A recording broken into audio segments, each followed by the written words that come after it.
Hey everybody, Dr. A here, and in this video we're going to be exploring an example of shear flow. So let's go ahead and get started. In the given information, we're being told that two boards are glued together, and we're being asked to determine the shear flow that must be resisted by the glue. So let's take a look at what we have here. Here we have a simply supported beam that has a pin restraint at A and a roller at B that's supporting 2-point loads, 200 pounds and 100 pounds. And the 200-pound load is 5 feet away from A, and then we have a 10-foot gap, and then we have the 100 pounds, and then we have 5 more feet until we get the support at B. Now, if we look at the cross section, so if we look inside of this cross section of this beam, what we see is a T shape, okay? And so these are the two boards that are being glued together. We have a 7-inch by 1-inch thick board that is functioning as the flange, and then we have that glued to a vertically oriented 6-inch by 1-inch thick second board. Okay, so what we're interested in is the shear flow in this glue. Now, on the side view here, the glue is right here. Okay, we have this dashed line. That's where the glue is, and that's where the shear flow is going to be transmitted from one of these elements to the other. All right, so let's go ahead and write solution, and we're going to say shear flow is Q, and that's equal to V times capital Q over I. Okay, now I is going to be about the neutral axis. All right, so we need to dissect each one of these parts. Now we got to do a little bit of work to get all three of these components, the V, the Q, and the I. All right, so to get the V, what we can do is draw a shear force diagram for this beam and figure out what the maximum V is. All right, so that maximum shear force. So what I'm going to do is I'm going to draw a free body diagram of the entire beam. And so on that free body diagram, of course, I'm going to have an AY, and of course I have an AX that equals 0, and I have a BY on the opposite side, okay?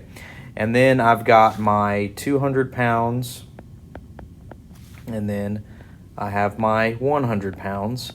And of course, I've got those dimensions, 5 feet, 10 feet, and 5 feet. All right, so I need to go ahead and solve for these external reactions. I'm going to say sum of the moments about point B equals 0, so I'll be able to solve for AY directly. Minus AY times 20 feet, and then I'm going to say plus 200 pounds times 15 feet, and then I'm going to say plus 100 pounds times 5 feet equals 0. Wrap that equation around, and then I'm going to be able to solve for AY. So I'm going to pull out my calculator. I'm just going to say 200 times 15, and I'm going to add to that 100 times 5, and then I'm going to divide that by 20, and I get 175 pounds reacting upwards at A. And then I'm going to say sum of the forces in the Y direction equals 0, and I'm going to have 175 pounds, and then minus that 300 pounds that's applied, plus BY equals 0. I'm going to do a little bit of rearranging, and when I do that, I'm going to get a BY of 125 pounds reacting upwards. Now I have what I need to draw my shear force diagram. Now, you might be looking at this and you might be able to just immediately tell, okay, the maximum shear is AY, 175 pounds. And if you can do that, that's fine. You're correct. Now, to help us review shear force diagrams, for those of us who might be a little rusty on it, I'm just going to go ahead and draw a shear force diagram so I can visually see that value, that maximum value. So moving from left to right, I'm going to pop up 175 pounds, and then I'm going to stay constant for 5 feet, and then we're going to say 175 minus 200 pounds, and so that's going to drop me down to a negative 25 pounds. And then I'm going to stay constant for 10 feet, okay? And then I'm going to decrease down another 100 pounds, which is going to put me down to about negative 125, not about, exactly, negative 125. I'm going to stay constant for 5 more feet, and then By is going to close me back to 0. So here's my shear force diagram. Nice little review of how to generate a shear force diagram. And so, of course, the absolute value of any of these key points is what we're interested in. And so we can clearly see that V max is 175 pounds, okay? So we've got V, we can check that off, okay? What about Q and I? Well, these are going to be section properties, and so to get both Q and I, we need to be looking at this T-shaped cross-section, okay? And so let's go ahead and just start with getting I about the neutral axis. If you want I about the neutral axis, you need to find where the neutral axis is first, which is really just going to be the centroid of this shape. So to help me do that, I'm going to redraw this shape, all right? So I've got this T shape. And I'm going to scroll back up so we can remind ourselves what the dimensions are. 7 inches, 1, 6, and 1. All right, so 7 inches, 1 inch, 6 inches, and 1 inch. And I'm going to call the datum this surface down here. Okay, so I'm going to go ahead and get Y bar first. So Y bar, of course, is the sum, as I goes from 1 to 2 parts right now, of Y sub I, A sub I, divided by the sum of A sub I. And again, we have 2 parts. And so using that datum I've established here, I'm going to have 3 inches times 6 square inches. So I'm looking at the web first, all right? And then I'm going to say plus 6.5 inches times 7 square inches. This is the flange, all right? And then we're going to divide all of this by 13 square inches, which of course is the total area. That's 6 inches by 1 inch plus 7 by 1, okay? And so we just punch this through our calculators. Let's see what we get.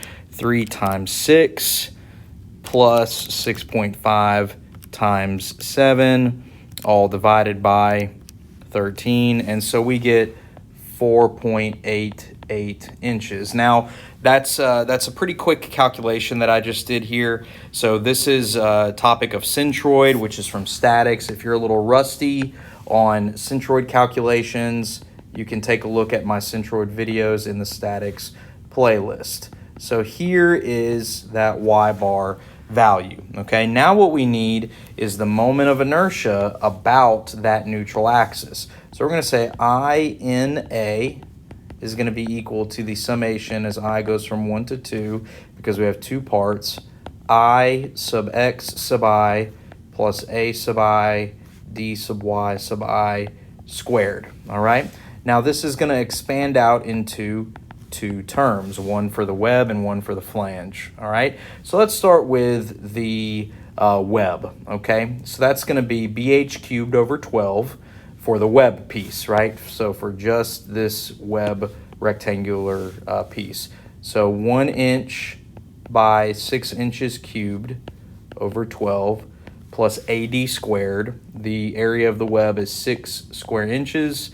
And then the D, the distance D, is the distance between the centroid of the web by itself and the overall centroid, all right? So that should just be 4.88 inches minus 3 inches, and we're going to square that, okay?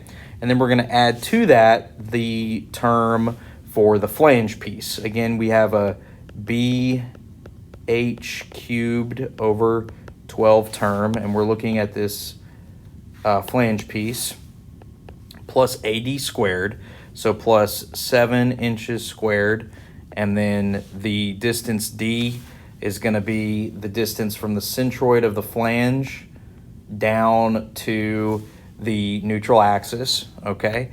And so that's going to be 6.5 inches minus 4.88 inches, and we're going to square that difference, okay?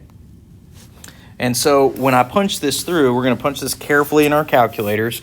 Be very careful. It's very easy to make a calculator error here. So I'm going to do this hopefully as careful as I can.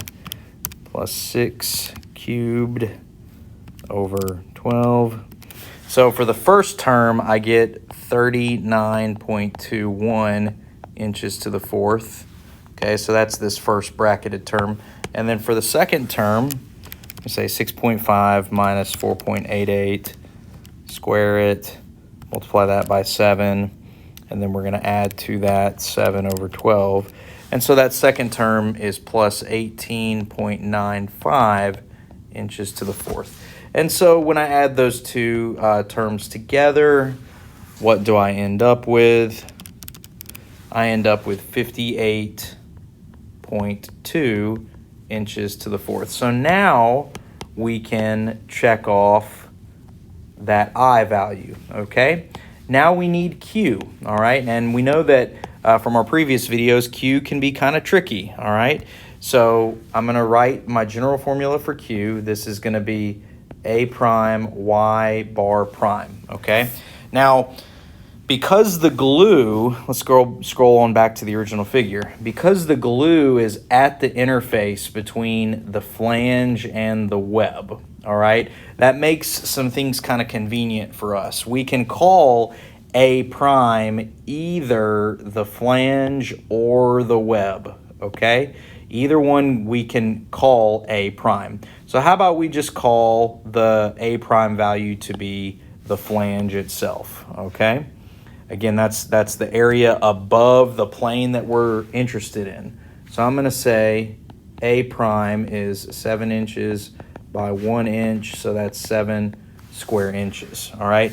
Now we need Y bar prime, okay? So since we've established that A prime is that flange area, what we need now is Y bar prime. That's the distance between the centroid of A prime, which is the centroid of the flange, all the way to the neutral axis, okay? So what is that really going to be?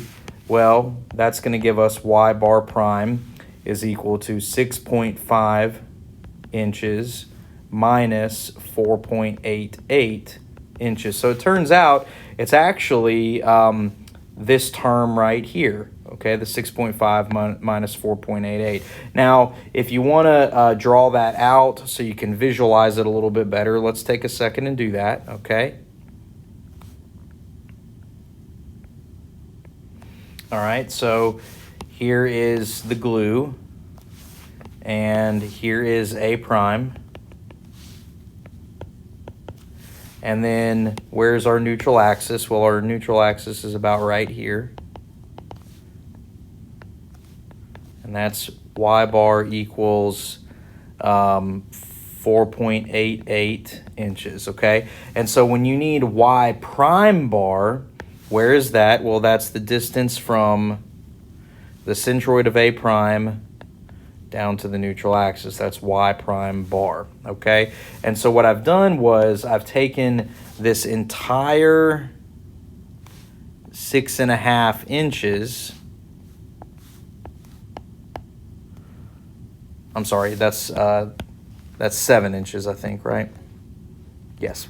So this is the entire 7 inches, and we subtract half an inch to get us to the middle of that flange. So from down here at the datum, that's 6.5 inches. And so we say 6.5 inches minus 4.88, okay? And that gives us the Y prime bar. And so when we subtract those two from each other, we get 1.62 inches. And so Q ends up being 11.34 inches cubed, okay? Now this is not a volume, okay? This inches cubed it's an area moment, right? It's generated by taking an area and rotating it through a perpendicular distance, all right? And if you're a little rusty on Q, take a look at the entire separate video I have on how to compute Q, okay? I'm going kind of fast through this, all right? So finally, we can piece all of this together, right? We can say little q is VQ over I, about the neutral axis. And so capital V from earlier from our shear diagram was 175 pounds, 175 pounds. Capital Q, 11.34 inches cubed. And then I, about the neutral axis, was 58.2 inches to the fourth. And we punch all this through. And let's see what we get. So I get 34.1 PSI as my final answer. I'm sorry, not PSI, I lied. Pounds per inch, okay? I was testing you to see if you were paying attention. Pounds per inch, right? So we've got the pounds, and then we have inches cubed, canceling with 3 of these inches to the fourth, right? So you have inches cubed canceling completely, and you're just left with a single inch in the denominator. And again, it makes sense. This is a shear flow. It's a force per unit length, okay? So, so this basically concludes this example. Again, we went kind of fast through some of the static steps because we should be pretty familiar with basic statics at this point. So if you're a little rusty on either shear and moment diagrams, or in this particular case, shear diagrams, or centroid or moment of inertia, take a look at my statics playlist where I review just that information, okay? So hopefully you found this video helpful. If so, please hit like and subscribe and be on the lookout for other similar content. Thanks for watching.